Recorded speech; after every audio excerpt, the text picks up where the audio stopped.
America's barbecue coach, Steve Dotson. Welcome everybody. Welcome everybody to the Al's Nest Barbecue Show live here on Facebook. We'll be going to the radio in just a short while. Everybody, thank you for watching and thank you for joining us. We appreciate that very much. I'm Steve Ray. Jeff Maxwell across from me. The America's Cookout Coach, Steve Dotson, is your special guest tonight. Our monthly guest, Steve. Yeah, he's that's okay. It's okay. He's a good guy. Yeah, he's engaging, entertaining. Absolutely. Always a good guest. Absolutely. We got a whole hog going on downstairs. We got an event at a local golf course. My man Frank is down there watching the whole hog. I wish we need a hog cam. You know, we should have a little, put another block in the thing showing Frank sleeping. I need a wireless hog cam is what I need, where we can tap into the hog. Thanks everybody on Facebook for watching and listening. We sure appreciate it very much. Get your questions ready, all you guys in the chat. Tommy Head, good to see you. Happy Friday back at you. As always, Tom. America's Cookout Coach, Steve Dotson, with us.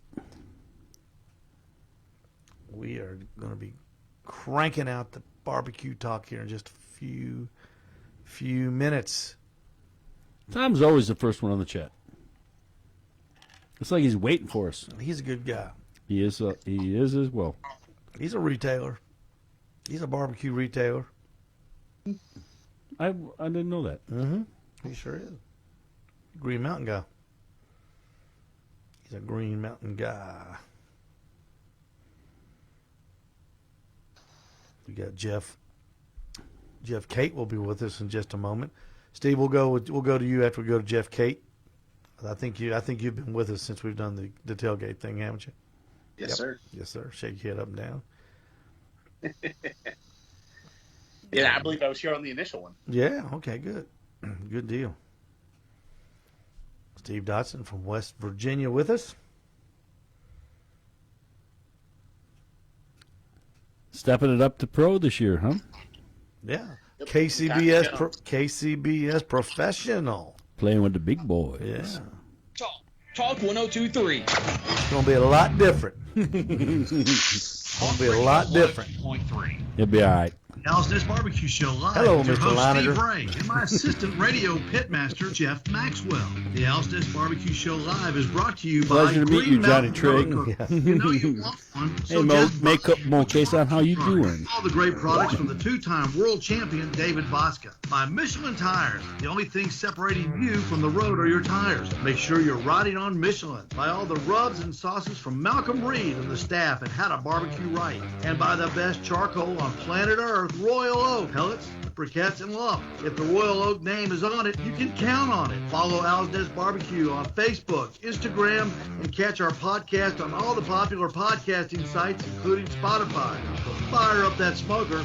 It's time to cook something.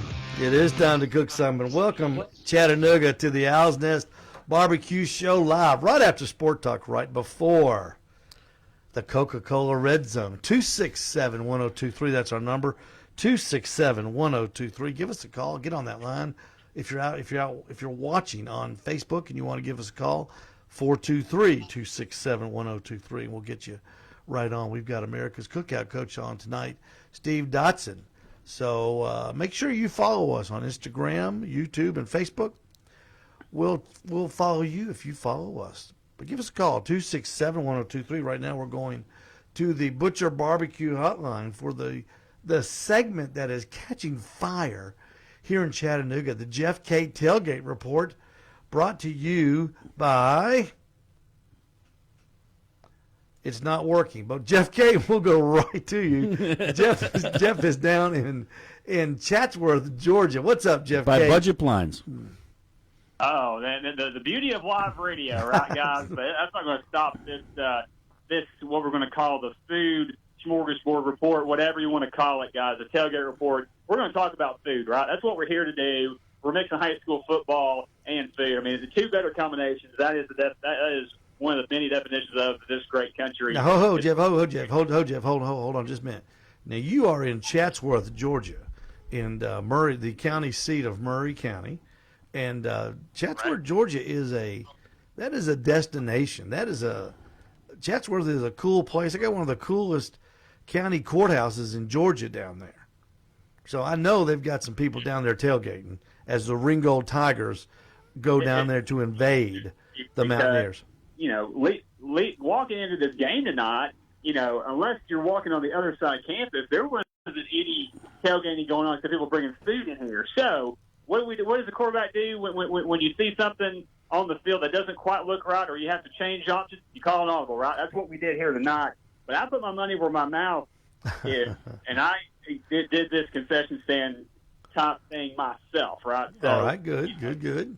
Here, let's just say what sets some of these schools apart. Obviously everybody has the hot dogs and the hamburgers, and I had the hot dog perfect char on it because as you guys know, it can be you can burn a hot dog on the grill very quickly if you're not paying attention. Yes, sir. Char, you don't want it right, but you want a little bit of char on it to make it really good. So definitely want to give a special shout out to Alex manning the grill behind me right now. The smoke is pouring from there, just like we're going to see on the field here between Ringgold and North Murray here in about 25-30 minutes. But one thing that set this these people, the people down here, the great people at North Murray High School, it was the desserts. Obviously, you got your candy bars, but the deep fried Oreos. Oh gosh, are you serious? And deep fried Oreos. Oh, other than Meatloaf, you had Steve at deep fried. Oh God. Just if you never had a deep fried Oreo, you're missing out. And obviously, just like any kind of batter on any kind of food, you can definitely do too much or too little.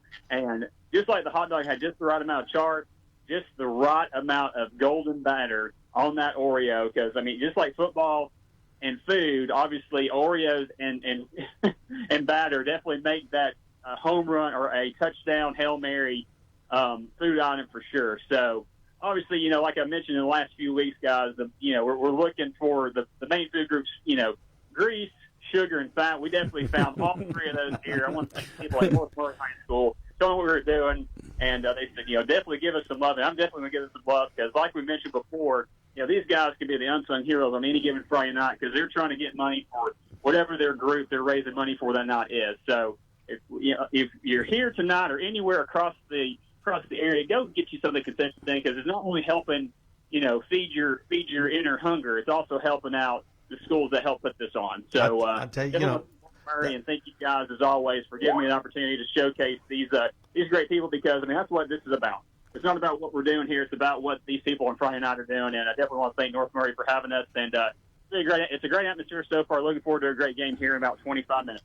Jeff Cate, thank you so much for the Jeff Cate Tailgate Report right here on the Owl's Nest Barbecue Show Live. The secret to the fried Oreo. Steve Dotson, do you know the secret to the Steve Dotson joining us right now from West Virginia? The secret to the fried Oreo? Anybody know it? Never done it. Anybody know it? I used to dabble in deep fried sweet stuff, and usually it was to put a little par-freeze on things. Exactly right. You got to keep that baby cold. Twinkies and keep them cold. North Georgia, fried Twinkies, fried Oreos are a thing.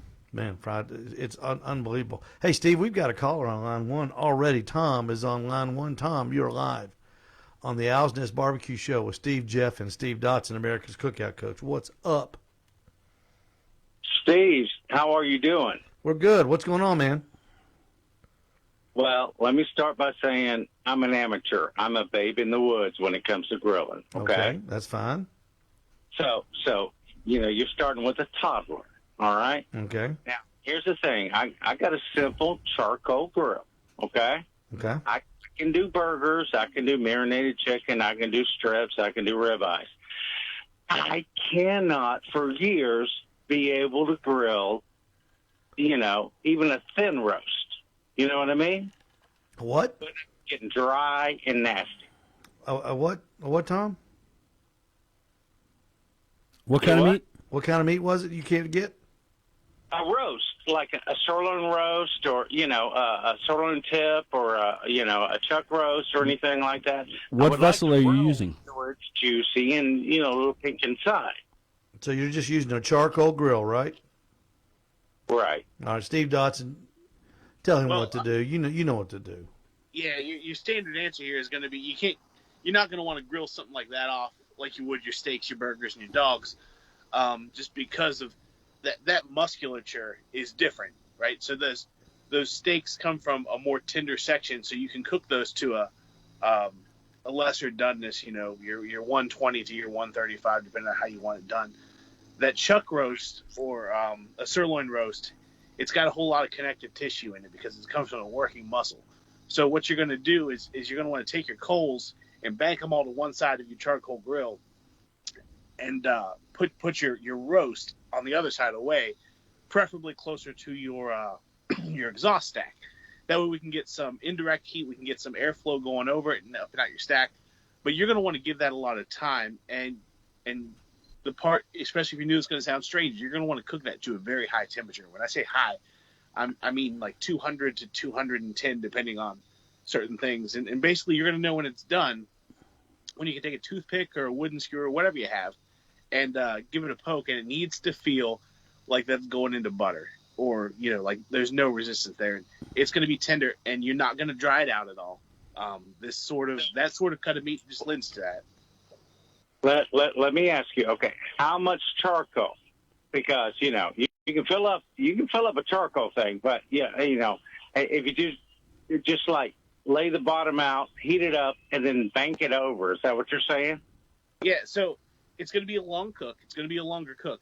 You're going to want to. You can do it a couple different ways. The way I like to do it is take a good bit of unlit charcoal and create a good bank over to that off side, and this is going to be your reservoir that's going to light over time, and take at least a half of a charcoal chimney. I like to light that off and get that as lit charcoal and pour that right on top of that unlit.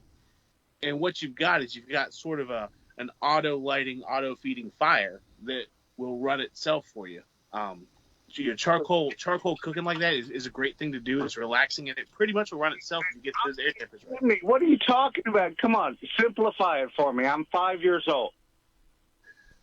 Well, it doesn't get much simpler than that, Tom. You take the charcoals and move them over to the side. Let me make a run at this.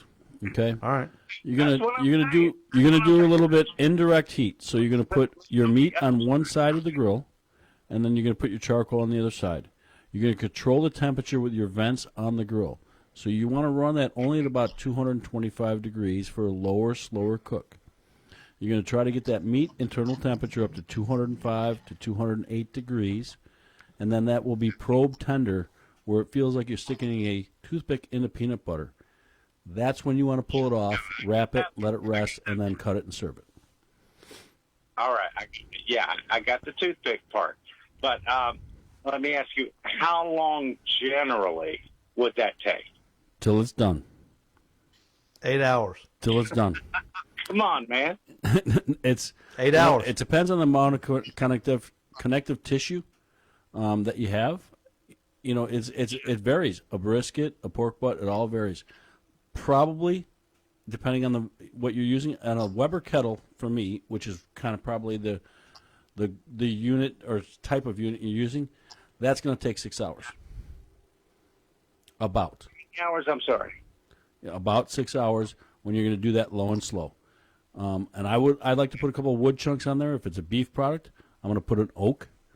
Or, I like mesquite. A lot of people think it's too sharp. But, that'll give it a little wood smoke to it as well. But typically, the thing with barbecue is patience. Okay? That meat might take longer than you want. But if you cook it fast, with that connectivity or that marbleization that's in that meat, you're going to have a tough product. So you have to cook it slower. All right. Thank you very much for your help. Tom, thanks for the call, man. We appreciate it.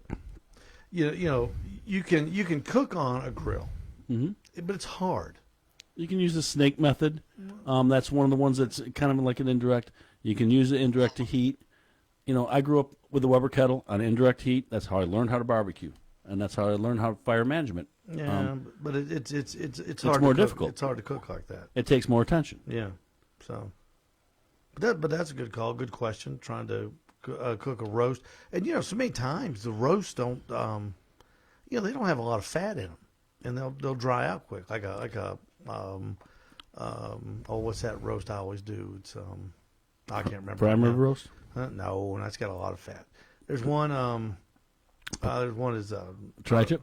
No, I think they call it a rump roast. Rump roast. Yeah, that doesn't have much fat, and so you got to watch how they cook it. No, But, in addition to that, for our caller, what I'll do is, not with that rump roast per se, but sometimes I'll reverse sear that because I like a crust on it too. Mm-hmm. Okay, so like Steve was saying, what I'll do then is I'll open up my vents, get that temperature up. I'll take the coals, put them in the middle, and I'll reverse sear that to give it a nice crunch. Absolutely. 267-1023, that's our number. 423-267-1023. We are going to take our first break of the afternoon. Our special guest with us tonight from West Virginia is Steve Dotson, America's Cookout Coach. The Owl's Nest Barbecue Supply is the proud home of all the Butcher Barbecue products from two-time barbecue world champion David Bosca. Rub, sauce, and grilling oils turned ordinary barbecue into extraordinary barbecue. Grilling addiction rubbed to the famous barbecue mud. Get your Butcher Barbecue products at the Owl's Nest Barbecue Supply in Ooltewah. We'll be right back with Steve Dotson, the Cookout Coach, and Jeff Maxwell, and your host, Steve Ray. In just a moment, stay with us.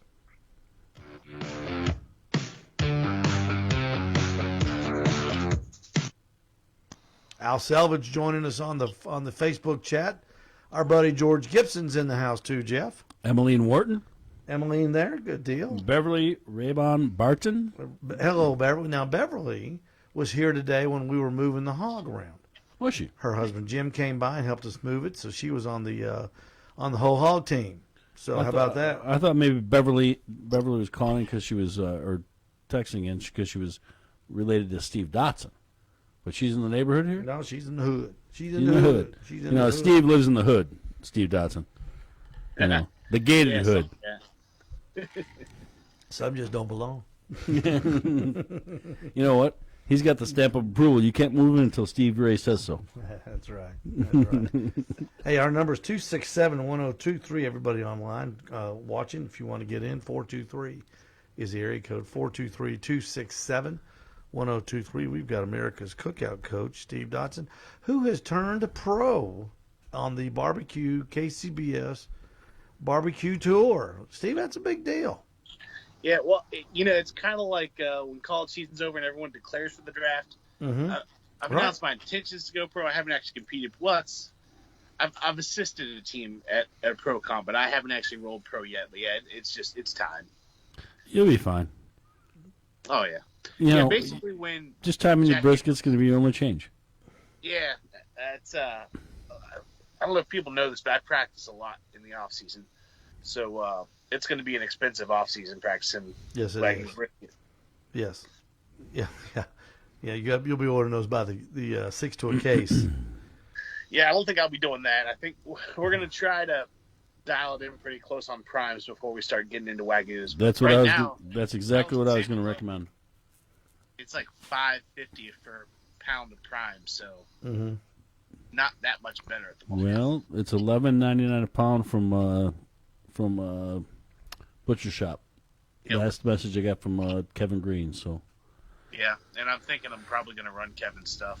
His prices are just really hard to beat for the quality of that brisket. It's. I still say they're going to have to start giving you meat. They're going to have to. This thing is just out of hand. Raise the entry fee and raise the entry fee $100, and then everybody cooks with the same quality. Exactly, everybody cooks the same thing. Now it's about who can cook. Now it's like some people. It's like golf. Jack Nicklaus said it best. Golf isn't going to be real good anymore until they regulate the golf ball.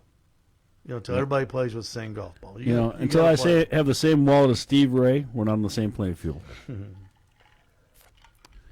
Now, so there were a few contests this year down in South Carolina where they did chip draw meat selection, and apparently those guys didn't get all their meat selected until like midnight.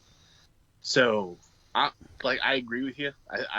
I would love to compete where they but do it like Sterling did with King the Smoker. Just here's your box of meat. Yeah. Good luck. Yeah. Talk radio. Could you imagine the whining on that? Oh my God.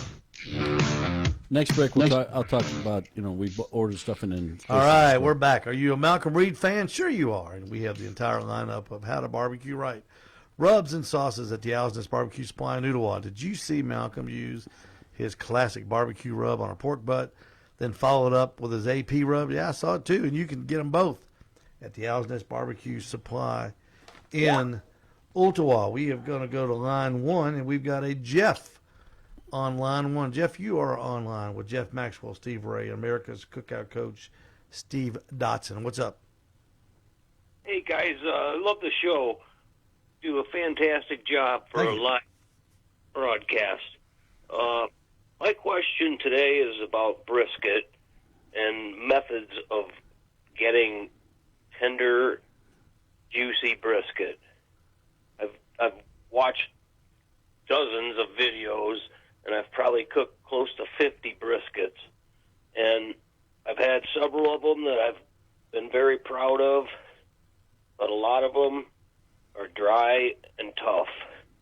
Yeah. Now, tried butcher paper and foil, and I've had basically the same results either way.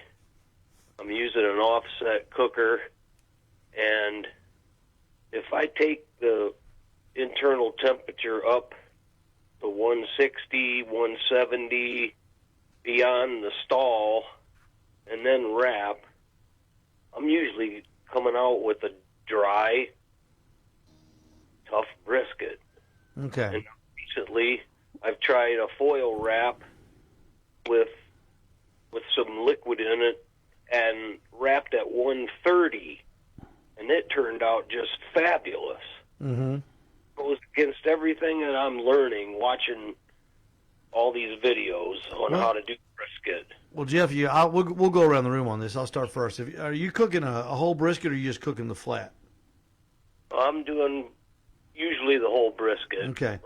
Now, what you said about the 130, everybody thinks that's too low. That's not. David Bosca wraps his briskets at 140 in contest. Sometimes in a contest, I'll cheat too. I'll go to 150 instead of 165 because that meat is going to just take on so much smoke. And if you're just cooking like one brisket, if you've got a brisket on an offset and there's nothing else on there, that brisket is getting all of the smoke that's in that vessel. So I guess it is the recipient of all the smoke. Okay, so it'll get plenty by what you're saying. All right, then you want to wrap it. Now, I know there's a school out there, for foil and butcher paper. I'm a foil guy. Okay, I'm not interested in that much in bark. I'm interested in tenderness and flavor, and you can get that if you'll just simply take that brisket before you wrap it. Take a stick of butter, cut it up into about 7 slices, put it on top of the brisket, get you some beef broth, pour it in there, and wrap that brisket up tight as a drum. No matter what temperature you do that at, okay, it doesn't matter. You can do it at 130, you can do it at 165, you can do it at 185 if you want to, whatever you want to do it at. And take that brisket up to 210 and take your measurements in the point. Okay, that's the fat part. Don't worry about the flat. It'll follow the point eventually, okay? Don't worry about the flat. Everybody worries, they go, "Oh man, my flat's at 210 and my point's at 190." Don't worry about it. Use one part of the brisket and take that temperature at 210. And then the secret to making that thing perfect is when you take it off the smoker at 210, put it in a cooler, not with ice in it, but just like wrap it up and put it in a cooler and let it rest for a couple hours. Everything in that brisket it'll like reevaluate almost. It reintroduces the fluids, and that brisket will be perfect. Now, Steve Dotson, you can add whatever you want. Jeff, we'll go to you. Yeah. So that was a lot there, and I agree with that. Couple just small things. One is you can't make a bad piece of meat good. So start with the best brisket you can get. That'll always help. 2 is if you're having issues with moisture, any of the commercial injections you get are going to have phosphates in them. Are going to help hold any moisture you put in there. And the third is like Steve said about wrapping, I agree with all that. A little bit of fat, some liquid, that's great. But once you wrap, the quicker you can get from wrapped to done, the less stress you're putting on this meat. So you've stressed it to the point where it's tender. But if we can do that compressed, it's going to have less time to push more juice out. So the quicker you can get that done and into that rest, like Steve's talking about, you're going to keep more moisture in that brisket. And the way you do that is ramp up the temperature. Correct. If you're cooking at 285 after you wrap it, crank that smoker up to 310. Okay. All right, Jeff. I cook to color before I wrap. Like Steve said, you're only going to impart so much smoke to a certain point, and that's typically about the first 2 or 3 hours of the cook. Once I've got to color, that's when I'm going to wrap. It typically, my temperature number is 155 to 165, depending on. Then I'm going to wrap it. I'm an aluminum foil guy like Steve. My injection, I use a combination of Miner's au jus and Miner's beef base. But when I do the wrap, I am going to let it sit for about 3 hours. I cook in barrels hot and fast. I'm running at 300. And it's typically going to be 7.5 hours in the smoker total. It's going to be 4 hours before I wrap, 2.5 hours in the wrap. But the key is patience. When you pull, it's done, like I said earlier, it's done when it's done. When you probe, like Steve says, I do the same thing. I go into the point, and I check there. It's really tough to do a flat by itself. But once my point is where it's probe tender, my flat is going to follow while it's resting. Okay, when I have the wrap, when I have it in the camber or the cooler. So I'm only concerned with that point because that's where all the money's at. Okay, that's where the best piece of the meat is. I want that to perfection. So once it rests, it's going to reintroduce some of those flavors, and it's going to all be good. That pull time may be 205, it may be 202, it may be 210. I've found with a Wagyu brisket, it's 210 is when I want to pull it. It's done when it's done. When you can stick that probe in there, and it's like butter, you're good. Don't fret it. Have another beer. Wait another hour. Does that help, Jeff? He's off the line. Well, I hope that helped him. All right, Joe, who we got on line one? We got Bill on line one. Bill, hey, Bill, you're on the air with Steve Dotson, Steve Ray, and Jeff Maxwell. What's up? Yeah, can you hear me okay? Absolutely. Okay, I was in the car with the phone hands-free, and I didn't know if that worked. Sound good. My question is, I have had a grill for like 10 years, and the grate, it had two steel, I don't know what material they were, but they started, peeling the coating or whatever that was the material on the grate started peeling off. Uh-huh. I put one of these things that you can go to Walmart or somewhere, and it's like a tin foil, and it's the same shape, and you just lay it over the grate, and then throw it away after you use it. But so I thought, well, I'm getting tired of that. I need to go and get the real grate. So I don't know. There's some that are porcelain. There's some that are steel. There's all these different coatings or whatever. Well, do you recommend a certain kind of material that would last long? I think the other one lasted, several years, and I don't grill that much. But I just didn't know where to turn to get. What kind of Bill? I got the size and everything. Bill, what kind of grill do you have, Bill? It's a Weber, Okay. and it has two of these. It's a silver something. I don't remember. I'm not at home, so.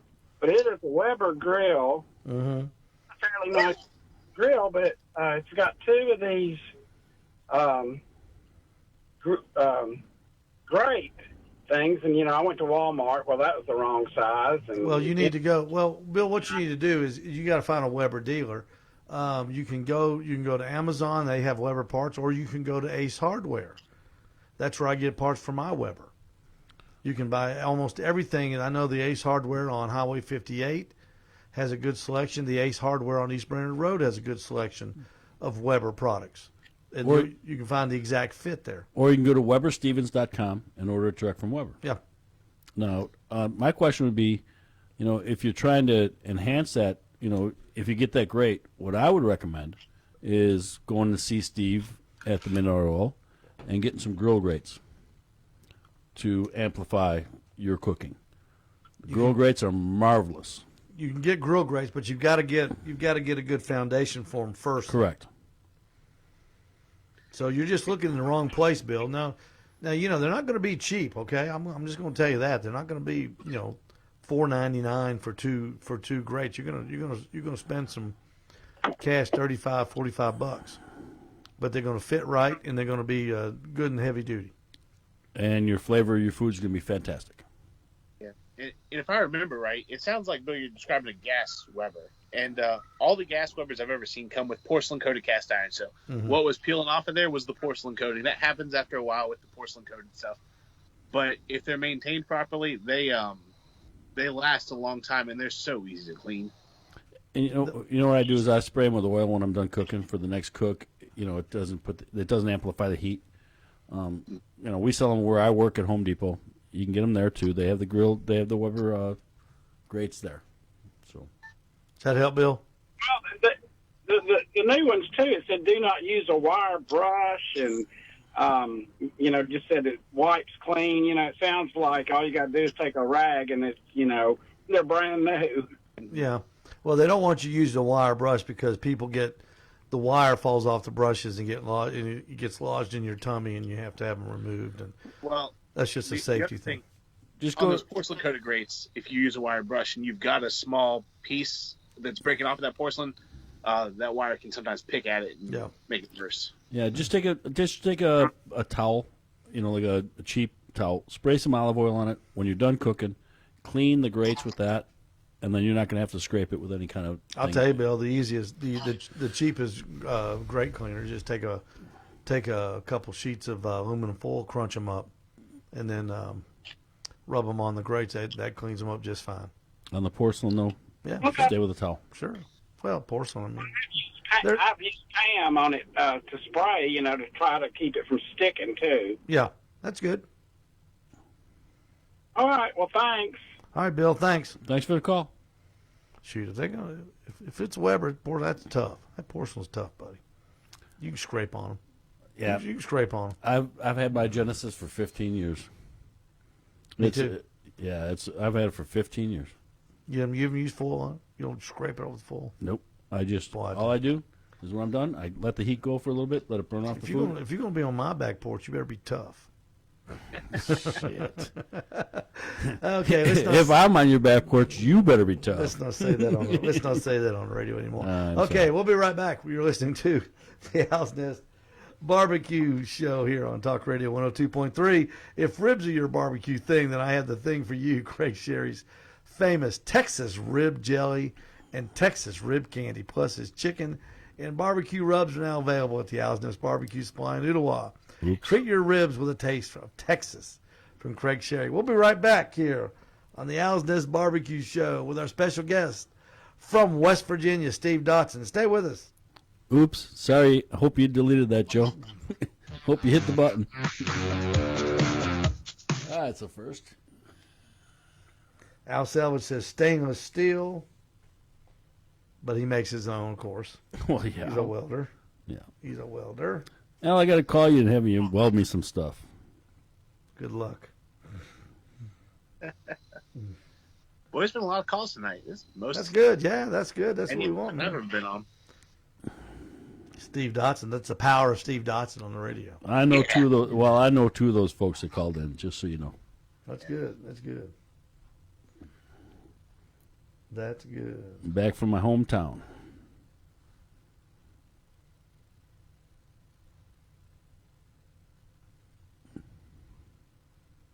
Hope Frank's doing good with our whole hog downstairs. So here, Steve, George, my barbecue partner, and I, we priced out what it would cost us at the grocery store to do the comp we're doing tomorrow, which is just chicken, ribs, and pork butt. We ordered Compart Duroc, and it's $180 plus tax or shipping and all that, so it comes out to $200 for 4 slabs and 2 butts. Really? So I priced it at the local Food City here. The butts were $3.59 a pound. They went on sale today but I priced it yesterday, $3.59 a pound. So for the 20 pounds, you're talking $75, $80 with tax. Mm-hmm. Priced the ribs, which were $5.99 a pound. It comes out, we paid $20 more to have Compart Durock for a competition than we would have paid for the local grocery. And I'll tell you what, have you cooked the Compart stuff before, Jeff? Yes. Oh my God, I'm in zero ways affiliated with Compart. My goodness, I wish I was, because I've cooked a lot of different brands of pork in competition, just because when your backyard, you can. It's fun to splurge and try the different brands. I've tried a lot of the designer brands, but I went to Compart's this year, and it is just different. It is just Steve. This is not a splurge anymore. This is not a splurge anymore. It's a simple decision. Yeah, now it just makes sense for sure. Yeah, but it's just different pork. It's amazing. So is a Berkshire. So I've actually got a Berkshire farm up the road from me, and that's probably the best pork chop I've ever had in my life. I've only had a Berkshire pork chop. I've never had a rib. I've never had a butt. What do they do to the pigs to make them so special?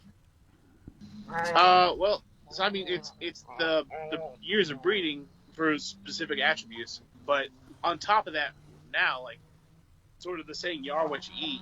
Those Jim Compart's pigs are on a very specific diet, right? Mm-hmm. So it's kind of like Kobe. It's kind of like Wagyu. The funny thing is, so I probably went through 30 racks of Compart ribs this year. They all looked identical. They all have a fat spot right in the middle on the top part of the rib. Those pigs were identical. It was amazing. I'd never seen anything like it. Did you trim that? I trimmed it down some. I don't get crazy, but I flattened it out. Yeah. Yeah, because it's going to be the first time I'm trimming for a comp with it. I've cooked them before, but I didn't trim. I'm leaving everything on when I'm feeding it people in the backyard. Yeah. But I'm looking forward to the marbleization in those pieces of meat was unbelievable. Yeah. So I've never cooked the Compart butts, but I can only imagine how good they are. The one thing I will say about Compart ribs is they are crooked as all get out, but it is worth it trying to figure out how to get around that. These were straight. Really? Yeah. And, one of my faults always in comp is that I don't rack them. I don't straighten them before I put them on the smoker. It's always something I forget. Something, so my biggest problem in the competition is slicing them and making them look, the same. Sure. Yep. So I've got an alarm on my phone for tomorrow. Hey, Mr. Dumas. Yep. Straighten those ribs before you put them in. 931-0987. Talk Radio 102.3. Hey, he's the king, and he reigns supreme at the Owl's Nest Barbecue Supply in Ooltewah. Myron mixing rubs and sauces. Set the pace for your backyard cookout. Myron is the winningest man in barbecue, and he wants to be part of your backyard team. Team up with Jack's Old South and get your Myron mixing products at the Owl's Nest Barbecue Supply in Ooltewah. We are doing a whole hog for an event tomorrow at Bear Trace Golf Course, and we are going to spotlight the Myron Mixon hog sauce. Maybe can't beat it. Maybe before the show ends, I should go down there, put my camera, and show everybody what it looks like. I don't know how I would get it on there, but it's not that important. It looks like a big dead pig on a bit. Well, tomorrow it's going to look like a copper penny. They look about all the same. Hey, our number is 267-1023. 267-1023, our special guest, Steve Dotson from West Virginia. He is America's Cookout Coach. You can check out Steve Dotson on YouTube. Follow him or subscribe to him on his YouTube channel. There is lots of fantastic information there on YouTube. All you got to do is put in Cookout Coach Steve Dotson, and he'll pop right up there. And what's the latest video and what's coming up on you? Because you've got a little downtime now, waiting for that child to be born. Yeah, it's been a little bit. So the last video was a barbecued meatloaf, a smoked meatloaf. Sorry, which it was an adaptation of a really simple meatloaf recipe we do where the breadcrumbs portion we just use stovetop dressing basically, Put it on the smoker and just let the smoker do its thing.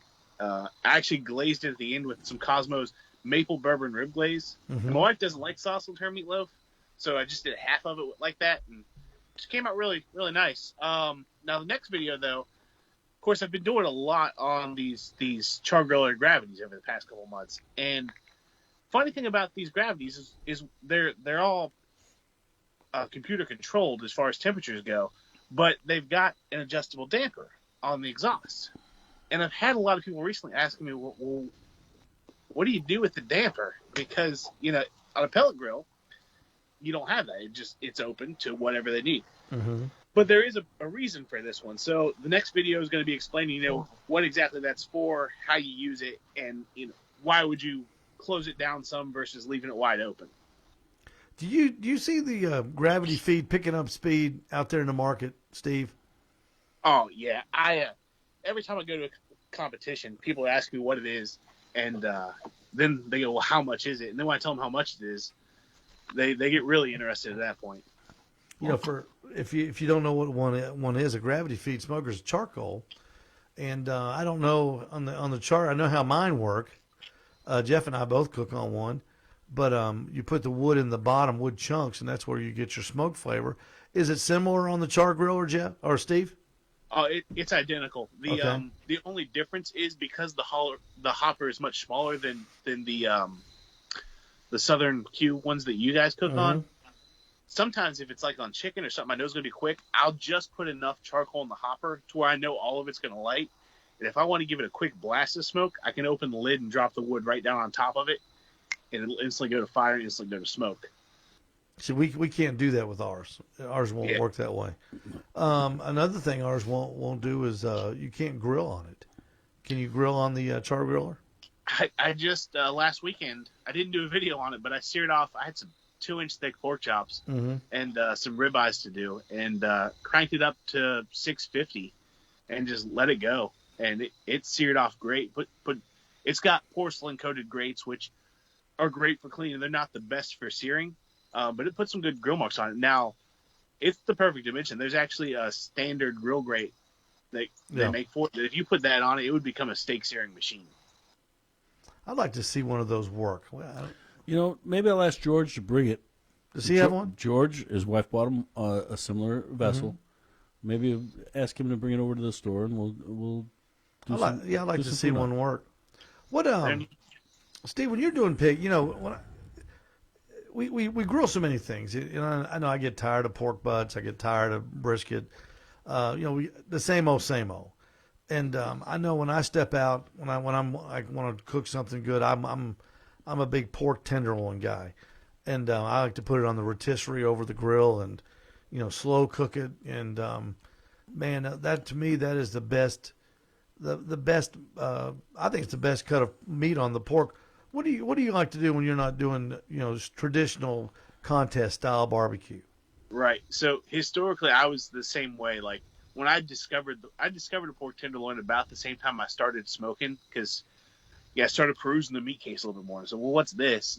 They're cheap. They come in 2-packs. Yeah. And you can feed. At the time it was me and my wife, and I was like, you feed us both for dinner for like $6, and it's so tender. But recently, I've been really into these bone-in, thick-cut chops. Like, it's been, I don't know why, but it's like I'm going backwards. Like, things I should have been into a long time ago when I started cooking, suddenly I'm into those now. And the other day I did my first pork steak, because you ever buy the value pack of pork chops, and, like, there's some center-cut chops on top, but there's some pork steaks in the bottom, and nobody really realizes they're pork steaks. And I did some of those the other day. Man, they were good. And I thought, my goodness, if you did this up and then sauced it up and candied that thing up on over hot and fast, that could be just all right. I've tried pork steaks. I can't. I must be cooking them wrong, because I think they taste like dog food. Basically, what a pork stick is the pork butt sliced. That's what it is. Okay. Yep. All right. How do you cook it? How do you cook it? How did I cook them, or how should you cook them? How does one cook a pork steak so it's edible? Okay, so Jeff, you want to do? I can tell you how you're supposed to do it, but I don't do them a whole lot. Jeff, I think you do more than I do. No, I don't do them. Okay. That's the same thing as you get those boneless ribs. That's all it is the cap off the pork butt. Yeah. So, it's... All right, Steve Dotson, how do you cook There's them? a bunch of different ways you can do it. How do One you- of the most popular ways is you smoke it for a little bit. Okay. You put some smoke on it, put some color on it. And now, how thick is this pork steak? How thick? If you get a really cheap one under the value pack, the ones I were cooking were about like half-inch thick. But if you're gonna get something nice, get a 2-inch thick one. Okay. Put a little smoke on it. This I would do with the thick one. Put a little smoke on it.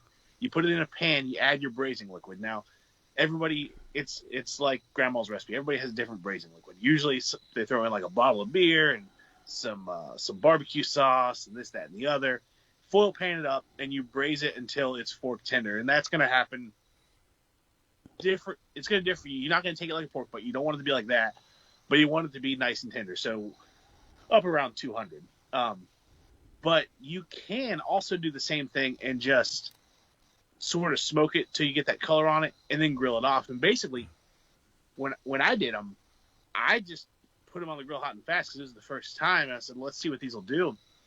And I just grilled it off, and I took it up to about 170, 180. Mm-hmm. And even at that, because there's so many different muscles in the pork butt, the specific ones that I got must have been, because there's actually white meat and dark meat muscles in a pork butt. Right.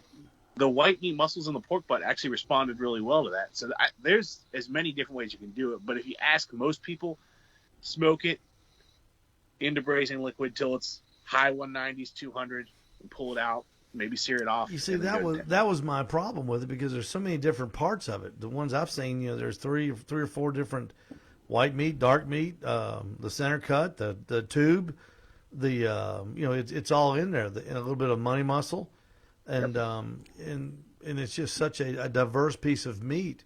I just couldn't get it. I couldn't get it right. I like the 2-inch thing though. I could see the 2-inch. So it doesn't curl. Yeah, exactly. Mine curl looked like it was awful. If I'm doing a thin chop, I'm going to put it on a brick and fast and cook. Yeah. Season it and then fast and hot. But if you got it 2 inches, different game. Yeah. Yep. All right, let's take a break.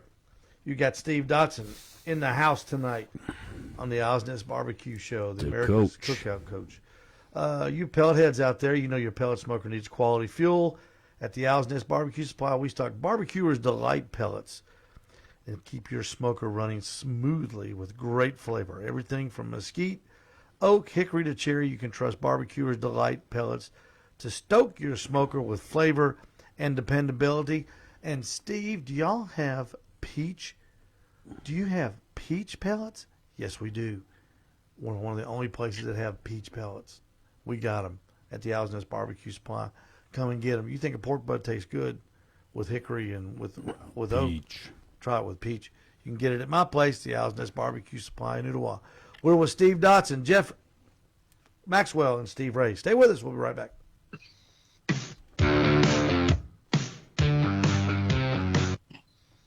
They in the St. Louis Midwest area, they eat those pork steaks like we eat ribeyes. I never had a pork steak in my life living in Chicago. Never. Well, that's not St. Louis. Yeah. St. Louis no, are it's huge. not that far. Yeah, you get thin sliced pork chops and they curl up, and I hated them. I know. So to eat that, you're going to eat a tougher piece of meat. And they all had that put a brick on it on the griddle. They all had that little bit of rubbery fat around them that wasn't. I hated that. I like to test barbecue seasonings with that in the off season. Mm-hmm. I'll buy that 8-pack of those little thin cut chops. Yep. And I'll hit them with the different seasonings. But basically, how I do them, the only way that works, because I had the same experience previously, is I'll fire up the oven and I'll heat it up to 450. Mm-hmm. And once it gets there, I'll turn it off and turn on the broiler. And I'll put that cookie sheet with those thin chops on it in there for like 2 minutes. Flip it for 1 minute, and they're at 165. And they're decent. They're not great when they cool down, but they're decent right then. And basically, that becomes my lunch for the weekend. Make pork chop sandwiches. Pork jerky. Yeah, I mean, you got to catch them right when they're at 165. Otherwise, it's going to be bad. But yeah, it's pork jerky. Tommy had chimed in saying I smoke pork steaks and then make tacos with them. Yeah. There you go. Yeah, when the meat doesn't taste good, shred the heck out of it and put it in a taco. There you go. I like that. Pour some sauce on it. It makes anything taste good. Yes, sir. Yes, sir. Yeah, I want to do some more pork steaks because, like I said, I just happened by chance. My mom was confused because I was over at my folks' house for maybe it was Memorial Day, and they had the pork chop. So I was like, all right, firing it up, and I was like, that's not a pork chop. She goes, yeah, it is. And no, that's got a blade bone in it. That's a pork steak.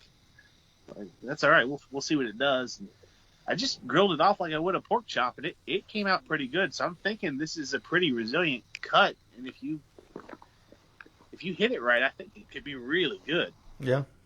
Well, you're going to find that with a lot of meats now that you're going to have to. For instance, a pot roast was $7.99 a pound. Well, let's find a cut that we can cook better and make taste as good because so there's some families out there that aren't going to be able to afford that. So. Oh yeah. I'm an eye round fan. I made one last week. I love them too. Make sandwiches out of them. They're not real tender. They're hard to get them tender, but I think the taste is great. Yeah, a top sirloin. People are $24.99 a pound for ribeye. People are going to start buying top sirloin for $5.99 a pound, and that's the steak they're going to have. Tell you what, you also see a lot of London broils start to go out. Mm-hmm. Yep. Because you feed a lot of people with London broil. You sure can. Yes, sir. 1-800-889-9789. Talk Radio 102.3 FM, the Talk Monster. Hey, are you looking for a grill? Are you out there looking for a grill? Are you thinking, I need a new grill? Let me turn you on to something. The Green Mountain Grill are the best pellet smokers for the money. People like Big Mo Quezon, Jim Elser out of Florida, Sterling Smith out west, and dozens of other professionals use the Green Mountain Grill, and you can use it too. I use it. You can see them in use at the Owl's Nest Barbecue Supply in Oldwell. We've got the complete line of Green Mountain Grills. We even have the ledge with the stainless steel top. You talk about sexy. That thing is looking good, and we got it. Come by and check it out at the Owl's Nest Barbecue Supply in Oldwell. These things cook fantastic. And, Steve, you were talking about smoked meatloaf a little earlier. Oh, my gosh. We couldn't go a show without smoked meatloaf coming up. And we never will. We never will. It is the greatest food known to man. There's nothing like couple that with smoked mac and cheese. Absolutely. And now you're talking about a meal. Steve, do you do smoked mac and cheese when you do your smoked meatloafs? Tell me, I know you do. Well, surely. I've never done it together, but that's probably the thing I'm most known for is my smoked mac and cheese. So I don't know why I've never done it together. You ain't trying. What do you mean doing them together? I mean, I'm not talking about incorporating. I'm talking about like on a Tuesday night when you're making lunch for work. I'll do a smoked meatloaf and I'll do some macaroni and cheese next to it and take it to work. Yeah, no, I know what you're talking about. I've just never cooked them both at the same time. Oh, okay. But if I did, my goodness, that's a blasphemy. That's a comfort food coma right there. Well, the timelines are about the same. That's why I do it, because it's easy. What I do is when I take off the smoked meatloaf, I put on the smoked mac and cheese. Well, that's resting, and boom, they're ready at the same time. Simple. Yep. But what got us there was how easy it is on the pellet smoker.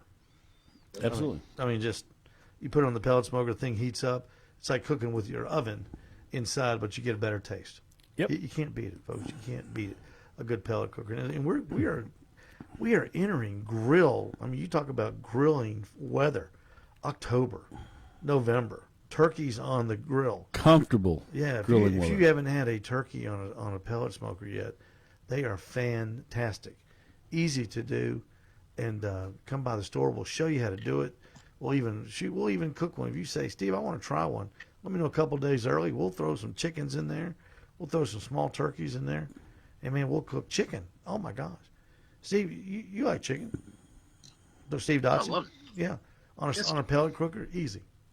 You taste that, and you're going home with one. Yeah, absolutely. All right, Steve Dotson, we got to go. Where can people find you, the Cookout Coach? Right. So you can always find me on Facebook, Instagram, and the easiest place you're going to find me the most is on YouTube. hit me up on any of those platforms. You know, if you've got questions, if you need help taking your barbecue to the next level, let me know, and we'll get you there. His videos are great, folks. Make sure you watch him. He's very instructional, and he will show you and tell you how to do it. And you make it easy, Steve. Even I can understand him. Steve's just like us. You got questions? We got answers. That's right. We got to go, everybody. We will see you next week here on the Owl's Nest Barbecue Show Live. For Jeff Maxwell, for Steve Dotson, this is Steve Ray, and we will see you. I gotta get downstairs and get on that whole hog, man. I got a hog down there. I hope you got a beer down there for me so I can watch it. Well, you can. All right, everybody. We'll see you next Friday night. With that being said, a good night and good luck to everybody on the Talk Radio WGOW side. All right, the radio is gone. Thank you, Joe Varner. We appreciate you. Steve Dotson, thank you so much. Steve, you are for being always on the awesome. show. I appreciate it, fellas. It's always fun. It's always fun having you on. Great show. I hope everybody watching enjoyed it. Jeff Cerna, thank you so much. We appreciate that. Emmeline, thank you so much. We enjoy doing the show. We like to talk barbecue, and we're doing barbecue. And Steve, what kind of pellet cooker you got? Have you got one? Oh, I don't have a pellet cooker. I have friends who have pellet cookers. Yeah. I have a gravity cooker that runs a lot like one. Yeah, I was going to say the pellet cookers or the gravity feeds are almost just like big pellet cookers. Yeah, I think if you give it a few years, the gravities and the pellets are going to be fighting for the same space and be on equal footing. I agree 100%. I think the days of the charcoal grill are numbered. The days of the gas grill will never go away, but I think the charcoal grill will. Yeah, will take the back honestly, seat. in the next few years, you'll see the Green Mountains, the Rec Techs, the Yodas of the world enter the gravity feed market. Yeah, absolutely. All right, man, we got to roll. I got stuff to do. I know you got stuff to do. Jeff's got stuff to do. Thank you so much, Steve Dotson. We sure appreciate you. Appreciate you, buddy. And we will see you again down the road, I assure you, for sure. Thank you all for joining us. All right, everybody. I'm going to do this real quick and sign off of Facebook. Everybody, thank you for joining us. Thank you for watching us. Alvin, Jeff, everybody, Tom, thank you so much. We'll see you next Friday night right here on the Owl's Nest Barbecue Show Live on Facebook.